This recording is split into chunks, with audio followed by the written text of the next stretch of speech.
warahmatullahi wabarakatuh. Saya Lydia Nabela dengan NPM 062030500171 dari kelas 2AD dengan nomor absen 11. Di sini saya membuat video kembali untuk mata kuliah akuntansi keuangan menengah 1 dengan dosen pengampu Bapak Jofam Febrian Toko SEAK MACC CA. Di sini saya akan membahas mengenai persediaan. Baik, kita langsung saja masuk ke materinya. Pengertian persediaan. Persediaan atau inventari adalah item aset yang dimiliki oleh perusahaan untuk dijualkan pada kegiatan bisnis normal atau barang yang akan digunakan atau dikonsumsi dalam bentuk produksi barang yang akan dijual. Dasar-dasar persediaan itu ada 3. Yang pertama itu ada neraca, yang kedua itu laporan laba rugi, dan yang ketiga itu pendapatan kotor. Karakteristik dari persediaan itu ada 2. Yang pertama yaitu ada persediaan barang itu dimiliki oleh perusahaan. Itu maksudnya persediaan barang itu dimiliki oleh perusahaan yang terkait, bukan milik perusahaan yang lainnya. Yang kedua, dalam bentuk siap untuk dijual. Nah, barang ini sudah siap untuk dijual kepada konsumen. Pengelompokan persediaan di lingkungan pabrikan atau manufacturing. Yang pertama yaitu persediaan barang yang kemungkinan bukan merupakan persediaan untuk siap dijual.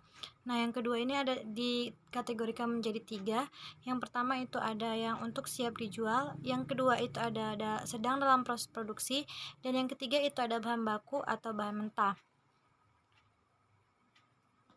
Pengendalian fisik persediaan. Prinsip-prinsip pengendalian inter persediaan meliputi yang pertama itu pemisahan tugas. Perhitungan persediaan dilakukan oleh karyawan yang bukan bertugas dalam mengawasi persediaan. Yang kedua itu ada penyelenggaraan pertanggungjawaban. Nah, seluruh karyawan itu memiliki tanggung jawab yang harus dikerjakannya. Yang ketiga itu ada verifikasi intern yang independen. Terus yang keempat itu ada prosedur pendokumentasian. Setelah kita membahas mengenai pengendalian persediaan, pasti timbul nih di pikiran kita, mengapa sih pengendalian persediaan itu penting? Jawabannya yang pertama itu karena persediaan merupakan aset yang signifikan dan bagi sebagian besar perusahaan merupakan aset terbesar. Yang kedua itu karena persediaan merupakan hal yang sangat penting. Yang ketiga, kesalahan dalam menentukan biaya persediaan dapat mengakibatkan kesalahan penting dalam laporan keuangan. Terus yang keempat itu persediaan harus dilindungi dari resiko eksternal seperti pembakaran atau pencurian dan penggelapan internal oleh karyawan. Berikut ini merupakan arus dalam pencatatan jurnal persediaan.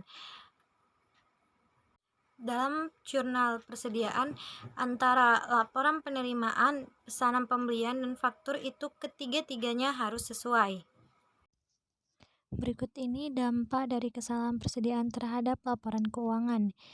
Bisa dilihat itu ada persediaan barang dagang terdiri dari aset, kewajiban, ekuitas pemilik, dan laba bersih.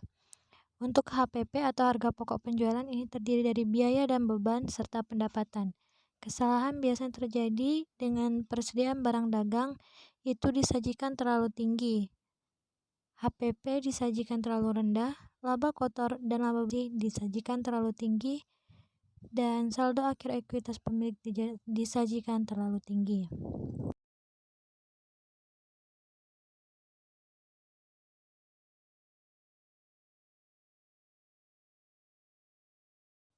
Kesalahan juga bisa sebaliknya, yaitu apabila persediaan barang dagangan itu disajikan terlalu rendah, HPP atau harga pokok penjualan disajikan terlalu tinggi, laba kotor dan laba bersih itu disajikan terlalu rendah, dan saldo akhir ekuitas pemilik disajikan terlalu rendah. Berikut ini asumsi arus biaya persediaan.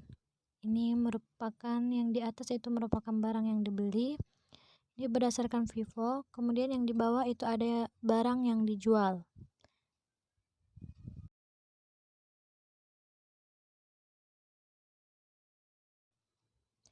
Sistem akuntansi persediaan.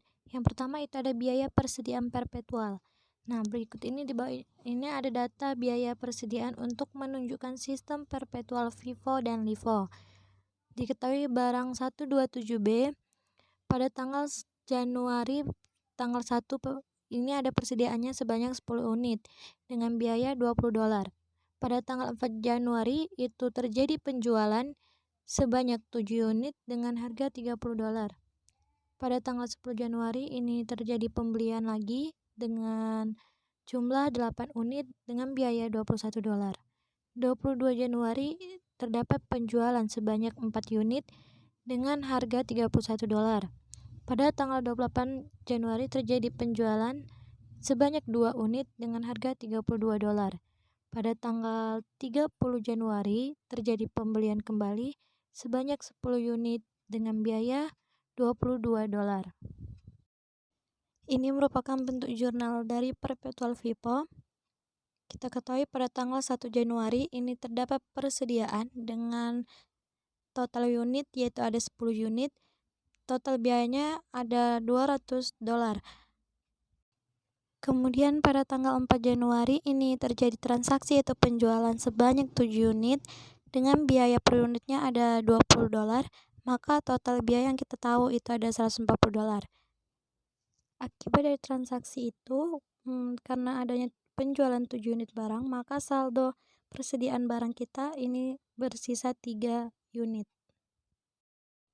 Kemudian lanjut untuk transaksi di tanggal 10 Januari, ini ada pembelian sebanyak 8 unit, maka jumlah saldo persediaan kita ini bertambah menjadi 11 unit. Pada tanggal 22 Januari, perusahaan menjual 4 unit dengan harga $31 per unit. Saldo awal kita tadi berjumlah 11, karena dijual 4 unit, maka sisa saldo persediaan kita tinggal 7 unit. Kemudian di tanggal 28 Januari, ini perusahaan menjual 2 unit dengan harga $32 per unit. Maka sisa kita saldo persediaan itu tinggal 5 unit. Transaksi terakhir itu pada tanggal 30 Januari, perusahaan membeli 10 unit. Maka jumlah total unit persediaan pada akhir periode itu ada 15 unit. Jumlah unit yang terjual itu ada 13 unit dan jumlah unit yang dibeli itu ada 18 unit.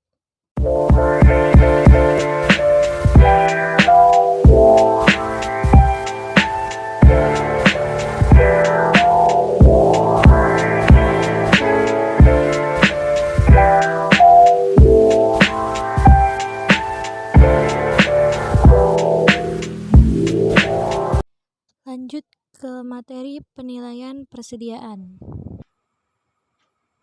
Dasar utama dalam penilaian persediaan adalah biaya. Namun penilaian persediaan ini dapat dilakukan dengan mempertimbangkan selain biaya. Yang pertama itu ada biaya penggantian barang dalam persediaan.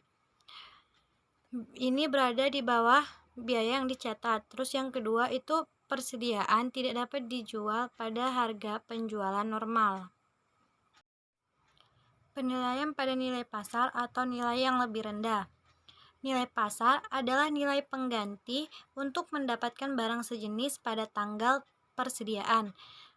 Penerapan metode nilai pasar ini ada 3 cara. Yang pertama itu barang persediaan. Yang kedua itu kelas persediaan. Dan yang ketiga itu persediaan secara keseluruhan. Penilaian pada nilai realisasi bersih.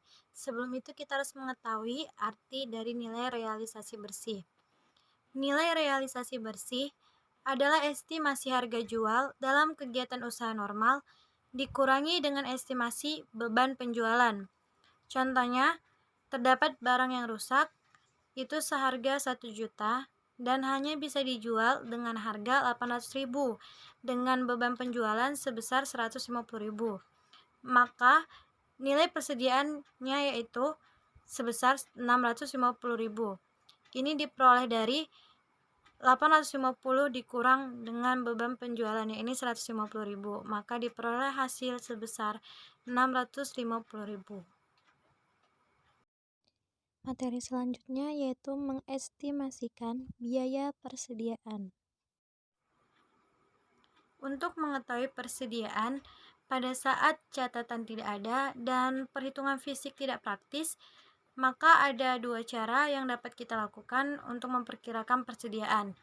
Yang pertama itu ada metode persediaan retail. Ini berhubungan dengan biaya persediaan barang untuk dijual terhadap harga retail atau eceran yang sama. Yang kedua itu ada metode laba rugi, berhubungan dengan laba kotor pada periode tertentu. Baik, itulah tadi pemaparan materi mengenai persediaan dari saya. Mohon maaf atas segala kekurangan dan terima kasih atas waktu yang telah diberikan. Semoga kita dapat memahaminya bersama-sama dan semoga kita dapat bertemu kembali dengan materi-materi yang lainnya. Teruslah bersemangat, teruslah berkarya. Saya akhiri. Wassalamualaikum warahmatullahi wabarakatuh.